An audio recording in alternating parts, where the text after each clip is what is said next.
Hello বন্ধুরা, আজ তোমাদের মাঝে আরও একটা নতুন গল্প নিয়ে হাজির হলাম। আজকের গল্পের নাম শিয়ালের ম্যাজিক কুলা। বহু বছর আগে যমুনা নদীর পাড়ে বামন গ্রামে এক শিয়াল পণ্ডিতের পরিবার বাস করত। শিয়ালের পরিবারটি ধনী ছিল, তাদের কোনো কিছুর অভাবই ছিল না। খুব ভালোভাবেই তাদের সংসার কাটছিল। পণ্ডিতের এক মেয়ে, বউ এবং তার মাকে নিয়ে তাদের সংসার। কিন্তু হঠাৎ একদিন শিয়াল পণ্ডিত অজানা অসুখে মারা গেল। তখন তাদের সংসারে অভাব নেমে আসলো। প্রথমে জমানো টাকা পয়সা, কিন্তু পরে জমি বাড়ি বিক্রি করে সংসার চলল। তারপর শোনো বৌমা, সমস্ত জমি বাড়ি বিক্রি করে যেসব টাকা পয়সা ছিল তা দিয়ে তো কটা মাস চললো, কিন্তু এখন এখন কি করে সংসার চলবে? আমার তো বয়স হয়েছে, আমি বা কি করব? মা, তুমি চিন্তা করো না, আমি বাড়ি বাড়ি গিয়ে কাজ করব। এই বলে বিমলা কাজ খুঁজতে চলে গেল। কিছু দূর যাওয়ার পরে বিমলা একটা বাড়ি দেখতে পেল এবং সে ওই বাড়িতে ঢুকলো। বাড়িতে কেউ আছেন? কে? কি চাই তোমার? আমি পাশের গ্রাম থেকে এসেছি। আমার একটা কাজ চাই, যে কোনো কাজ হলেই চলবে। আমার কাছে তো এখন তেমন কোনো কাজ নেই, কিন্তু কিছু চাল আছে আমার কাছে, সেগুলো তুমি পরিষ্কার করে দিতে পারো। হ্যাঁ হ্যাঁ, পারবো গিন্নিমা। আচ্ছা ঠিক আছে, এই হাঁড়ির চালগুলো পরিষ্কার করে দাও, আমি তোমাকে 3 টাকা দেবো, কেমন? এই কথা শুনে বিমলা খুশি মনে রাজি হয়ে যায় আর কিছুক্ষণের মধ্যে কাজ শেষ করে ফেলে। বাহ, খুব ভালো কাজ করেছো তো দেখছি। এই নাও তোমার টাকা, এরপর থেকে তোমার বাড়িতে আমি চাল পাঠিয়ে দেব, পরিষ্কার করে দিও, কেমন? এরপর থেকে গ্রামের সকলকে বলবো তোমার কাছ থেকে চাল পরিষ্কার করতে। আচ্ছা ঠিক আছে, এখন তুমি বাড়িতে যাও, সন্ধ্যা হয়ে এলো যে। বিমলা খুশি মনে বাড়ি চলে গেল আর তার শাশুড়িকে সব কথা বলল। আমি গ্রাম থেকে চাল নিয়ে আসব, আর তুমি চাল পরিষ্কার করে দেবে, কেমন? তাতে করে যা আয় হবে আমাদের সংসারটা চলে গেলেই হলো। এইভাবে তাদের সংসার চলতে লাগলো। মা মা, আমাকে কিছু টাকা দাও, আমি ফুচকা খাবো। এখন তো আমার কাছে টাকা নেই মা।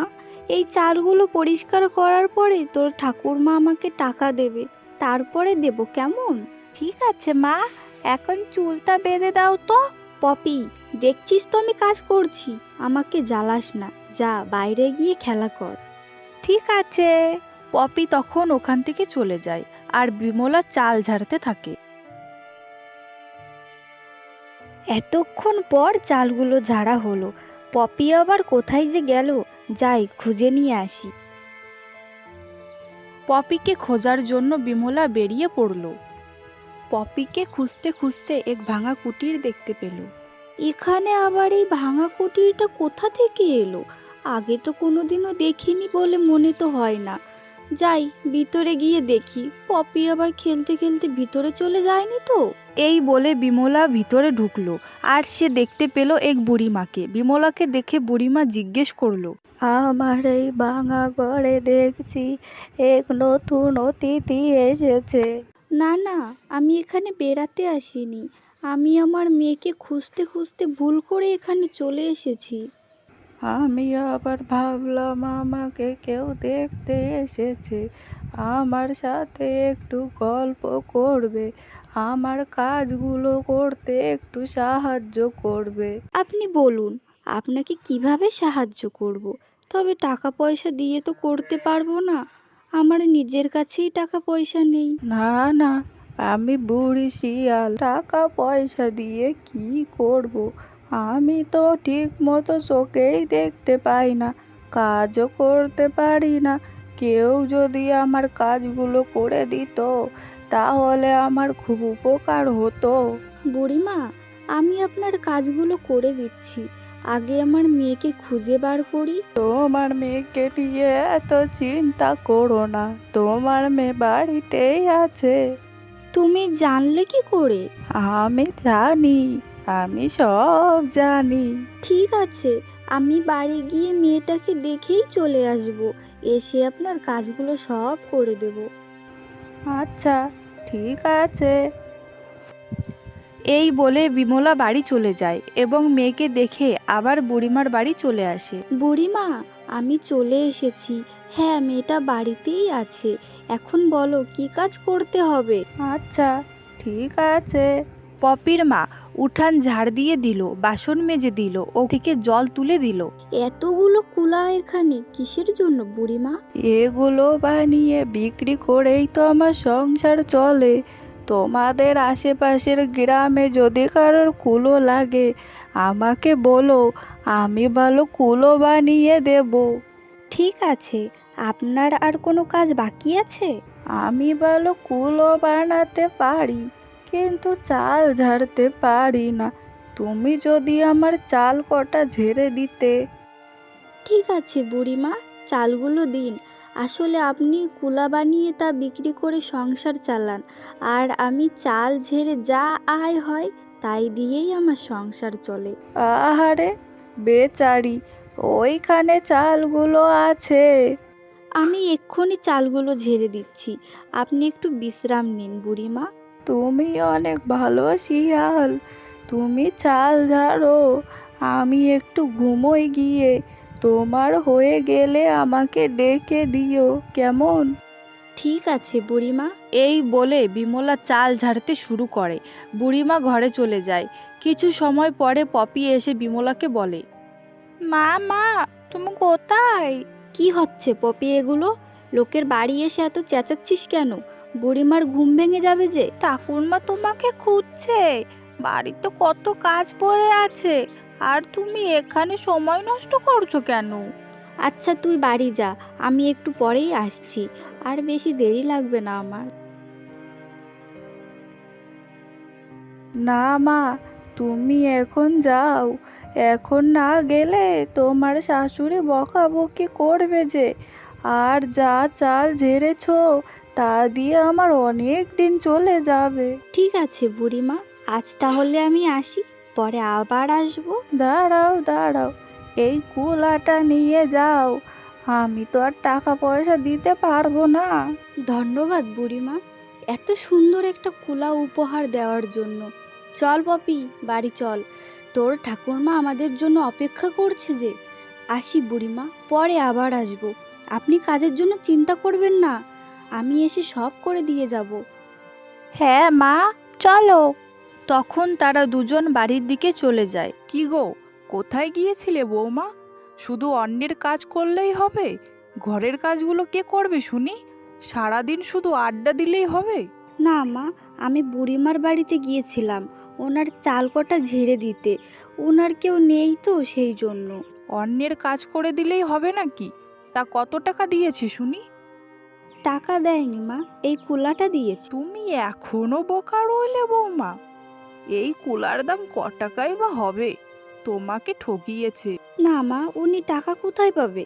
উনি ভালোবেসে আমাকে কুলাটাই দিয়েছে। যত সব আদিক্ষেতা, আমাদের এমনিতেই সংসার চলে না, তারপরে তুমি আবার সমস্ত কাজ করে দিয়ে আসো। আমার অন্যায় হয়ে গেছে মা। ঠিক আছে ঠিক আছে, যাও এবার ঘরের কাজগুলো করো দেখি। আমার কোমরটা ব্যথা হয়েছে, না হলে আমিই করতাম। না, আপনি কেন করবেন? আপনার বয়স হয়েছে, আমি আছি, আমি করে দেব। আপনি একটু বিশ্রাম করুন। আচ্ছা ঠিক আছে। এরপর বিমলা বাড়ির সব কাজ করে রাতে ঘুমোতে চলে যায়। এরপর থেকে বিমলা প্রায় প্রতিদিন বুড়িমার বাড়িতে যেত আর বুড়িমার কাজ করে দিয়ে আসতো। তুই প্রতিদিন আমার বাড়ি আসিস কেন রে? আমার বাড়ি আসলে তো তোর কাজ করতে হয়, তোর সময় নষ্ট হয়, আর তোর তো কোনো লাভই হয় না। কি বলছেন বুড়িমা? লাভ ক্ষতির কোনো ব্যাপারই না। আপনার বাড়িতে আসতে, আপনার সঙ্গে কথা বলতে আমার বেশ ভালোই লাগে। আপনার মতন আমারও একটা ঠাকুরমা ছিলেন, সেও সারাদিন পান খেতেন আর আমার সঙ্গে গল্প করতেন। বুড়িমা, আপনি কাঁদছেন কেন? কদিন ধরে শরীরটা ভালো যাচ্ছে না, না জানি কখন কি হয়। ওই কুলাটা তোর সঙ্গে রাখিস কেমন? হ্যাঁ বুড়িমা, আপনি ঠিকই বলেছেন। ওটা দিয়ে চাল ঝাড়লে হাতে আমার ব্যথা হয় না, ফসকাও পড়ে না, আরামও লাগে। আগের দাগগুলো সেরেও গেছে। আপনি ঠিকই বলেছেন। হ্যাঁ, ওই কুলোটা সব সময় তোর কাছে রাখিস কেমন? কয়েকদিন পর সকালে। মা মা, তুমি কোথায়? কি হয়েছে, এত চেঁচাচ্ছিস কেন? তোমাকে বুড়িমা ডাকছে। আমি তো একটু পরেই যাচ্ছিলাম, আবার তোকে দিয়ে কষ্ট করে ডাকতে গেল। না মা, বুড়িমার খুব শরীর খারাপ, তাই তোমাকে দেখতে চেয়েছে। এই কথা শুনে বিমলা তাড়াতাড়ি করে বুড়িমার বাড়ি গেল। গিয়ে দেখলো বুড়িমার বেঁচে নেই। এরপর থেকে বিমলা মন খারাপ করে বসে থাকে, কোনো কাজ করতে ওর ভালো লাগে। একদিন বিমলা কাজ না করে বসেছিল, এমন সময় তার শাশুড়ি বলল, কি গো বৌমা, কোথাকার কে মরেছে তার জন্য আবার মন খারাপ করে বসে থাকলে চলবে? আর মেয়েটাকে না খেতে দিয়ে মারবে নাকি? তাড়াতাড়ি চালগুলো ঝেড়ে ফেলো তো দেখি। ঠিক আছে মা, আপনি যান, আমি সব চাল ঝেড়ে ফেলছি।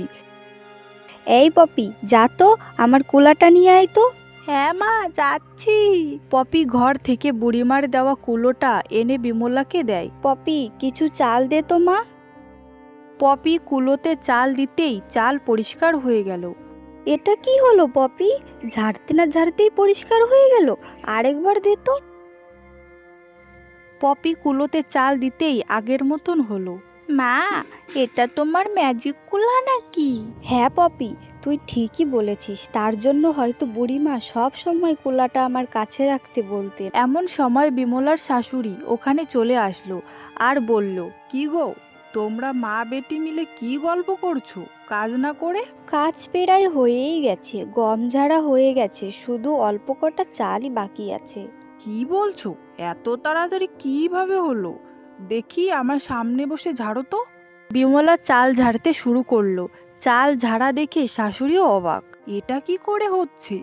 তুমি হাতে আবার মেশিন লাগিয়েছো নাকি? না মা, এটা ওই বুড়িমা দিয়েছিল। যাক, ভালোই হলো, এবার অনেক অনেক চাল ঝাড়তে পারবে, আমাদের কোনো অভাবই থাকবে না। যাই, আমি বেশি বেশি করে চাল জোগাড় করে নিয়ে আসি। এরপর থেকে বিমলা অনেক অনেক চাল পরিষ্কার করে অনেক টাকা পেত, কিন্তু তার শাশুড়ি তাকে অল্প কিছু টাকা দিত, নিজে সব টাকা রেখে দিত। একদিন চাল পরিষ্কার করার কিছু টাকা বিমলাকে তার শাশুড়ি দিল। মা, আর কিছু টাকা দিন না, পপির জন্য একটা জামা কিনবো, ওর জামাটা ছিঁড়ে গেছে। না না, এখন ওসব হবে না, পরের মাসে কিনে দেব। এই বলে বিমলা শাশুড়ির ঘরে গিয়ে বাকি টাকাটা বিছানার নিচে লুকিয়ে রাখলো এবং বাজারে চলে গেল। এ কি, কুলাটা উড়ে উড়ে ঠাকুমার বিছানার নিচ থেকে টাকা নিয়ে মার ঘরের দিকে যাচ্ছে কেন? আমি স্বপ্ন দেখছি না তো? না না, সত্যি নিয়ে যাচ্ছে, তাহলে এটা সত্যি ম্যাজিক কুলা। এখানে টাকা মা মনে হয় রেখে গেছে পপির জামা কেনার জন্য, ভালোই হলো। এদিকে বিমলার শাশুড়ি মা বাজারে যাওয়ার সময় দুটো লোক তার কুলোটাকে কেনার জন্য বুড়িকে অনেক টাকা দিল, আর উনি টাকার লোভে পড়ে রাজিও হয়ে গেল। ঠিক আছে, তাহলে কুলোটা নিয়ে এসো। আমি কুলা আনতে পারবো না, ওটা আমার বৌমার কুলা, আর নিজের ঘরে চুরিও করতে পারবো না। ঠিক আছে, তোমাকে চুরি করতে হবে না, শুধু রাতের দরজাটা খুলে রেখো, কেমন? ঠিক আছে। সেই দিন রাতে দুটো লোক দরজা দিয়ে কুলোটা নিয়ে যেই পালাতে যাবে, তখনই বিমলা আর পপি জেগে গেল। চোর চোর, আমার কুলা চুরি করে নিয়ে যাচ্ছে যে। বিমলা চোরের পিছন তাড়া করলো, আর এমন সময় শাশুড়ি বিমলার পিছন থেকে হাত টেনে ধরলো।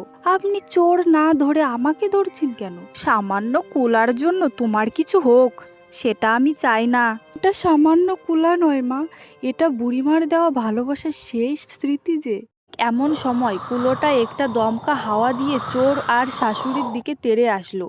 একজন মাটিতে পড়ে গেল আর একজনকে মারতে লাগলো। ওরে বাঁচা রে, মরে গেলাম রে, এটা তো ম্যাজিক কোলা না, এটা তো ভূতের কোলা, তাড়াতাড়ি পালা এখান থেকে। চোর দুটো পালিয়ে গেল আর শাশুড়িকে মারতে লাগলো। আমাকে মারছে কেন? তুমি আমার মায়ের উপর অনেক অত্যাচার করেছো, আর তুমি ওদের কাছ থেকে টাকা নিয়ে কুলা চুরি করেছিলে, আমি সব জানি, তাই কুলা তোমাদের পাপের শাস্তি দিচ্ছে।